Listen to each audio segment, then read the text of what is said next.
That it's almost transitioning towards pro ball a little bit. And then the biggest one I'm worried about is just the tampering. I mean, I think the tampering is going to grow exponentially. I think, and I know they've talked about making that punishment maybe a little bit more strict, but they're going to have to get it to about the death penalty to make it stop. Lincoln, I think a lot of people have looked at your recruiting and said, kind of, what's the secret here? And then you have a player's dad, I don't know if you saw, that came out and said that the reason recruiting is going so well is because of the way you and your staff build relationships. I don't know if you saw that or not, or you even recognize that. But, I mean, is that what it comes down to for you, just establishing relationships with people? Is it just so complicated? There might be things you don't want to talk about. Yeah. In that. I mean, oh, that's definitely a part of it. I think there's got to be a comfort factor. You know, you're handing your child over to somebody, and you better have some kind of comfort with them. I think some of it's been in the just overall momentum of the program. I think some people seeing how this transition went, that that we're got a chance to remain successful here. We think for a decent run. Yeah, I think our staff's invested in it. I think our recruiting staff's done a great job. I think there's just a lot of pieces in place and a lot of things moving in the right direction.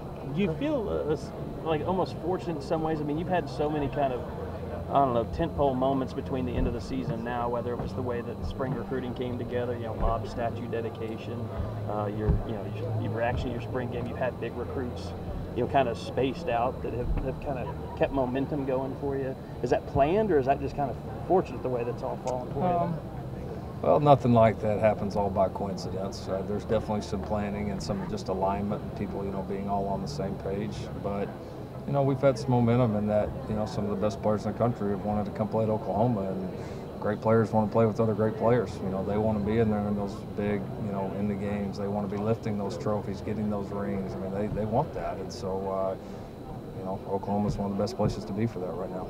Is that kind of just it seems like the message you've kept that Bob had, which was it's about winning. Yeah. I mean, it's not built on how fun it is to play or what gear you wear as much as it is just about winning. No doubt, but I think you got to embrace the other parts too. So it's definitely about winning, but within that, why can't we have the best uniforms? Why can't we have the best facility? Why can't we make the other parts of the experience great as well? So we've tried to make sure that we're where we need to be in those areas too. Do you think like what's happened with the south end zone has maybe opened some eyes and maybe even the administration about how important kind of that facilities race has become? Yes. Yes, I do. I mean, I think we got people that see, even like with what we did with the spring game, I think people are seeing that, if you invest, you do it with the right people, that you got a chance to bring in some great players and bring in a lot of them. Is there more that needs to come in your opinion? You have to keep evolving. If you get stale, then you're going to get behind. So all of it's got to evolve. It's got to be fresh. It's got to be new. You got to keep up with the current trends, which we're trying hard to do. In that vein, Annie Hansen, one of the first people you hired after you became head coach, how important was it to have a person like her in that position where this is what you're presenting, kind of molding what you present to recruits? Yeah, she's done a great job.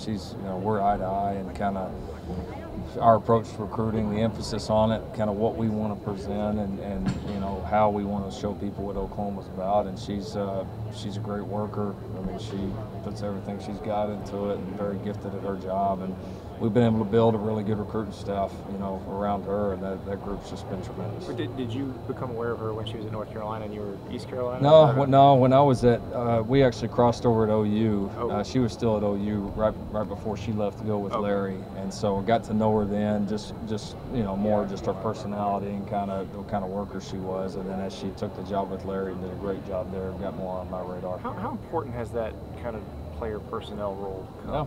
Oh, it's big. It's big. Just because, whether it's evaluation, whether it's how you present to the recruits, whether it's them, helping develop relationships with the recruits, it's just another area that you can separate yourself. Coach, earlier I asked Ben if there was any passes to the old lineman in the end zone in the works.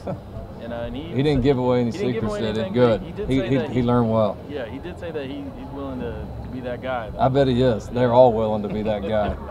They campaign for it. So sometimes we'll use it as bait. We'll put one in and then tell them, that's fine. But if you don't grade above this percentage, it's going right back out. So it's all in good fun. Big boys got to touch the ball every now and again.